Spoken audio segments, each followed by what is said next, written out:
Magandang araw, kami ang grupong Makadiyos na nagmula sa 10 Empathy at ngayon ay ating tatalakayin ang panibagong aralin na pinamagatang Confucianismo. Ano nga ba ang Confucianismo? Ang Confucianismo ay isang pilosopiya at sistema ng mga aral na ipinanganak mula sa mga turo ni Confucius, isang tanyag na pilosopo mula sa China noong ika-5 siglo before the Common Era. Ito ay naglalaman ng mga prinsipyong nakatuon sa moralidad, etika at tamang pamumuhay sa lipunan.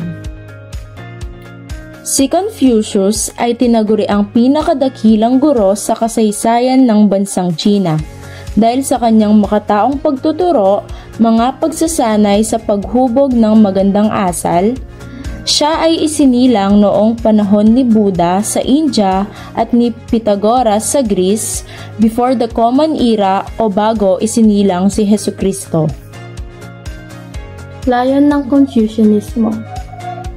Ang layon ng Confucianismo na hinikayat ang tao na ipahayag ang sarili at magkaroon ng katalinungan upang makisangkot sa pagpapabuti ng kalagayan ng tao sa kanyang lipunan.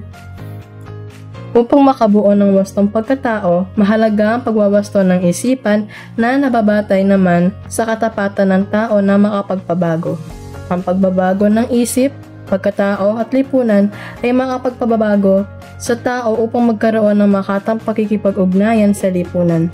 Ang pagkakaisa ng mga kasapi ng lipunan ay nakahandang magbigay ng panalipunan ay mapapadali kung ang bawat isa, kon at sarili sa ikabubuti ng kapwa. Ang pag-ibig at pag-asa na batayan ng pagkakaunawaan ng kapwa ng lipunan, ang layunin at kahulugan ng kaganapan ng pagkatao.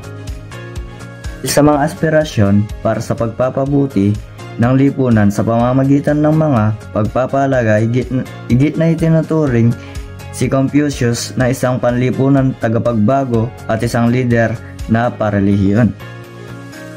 Ano nga ba ang layunin ng Confucianismo? Una, benevolence o kabutihang loob.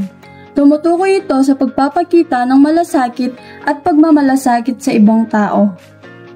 Pangalawa, ritual o paggalang.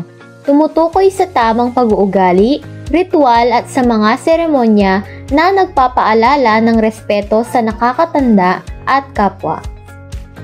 Pangatlo, paggalang sa magulang.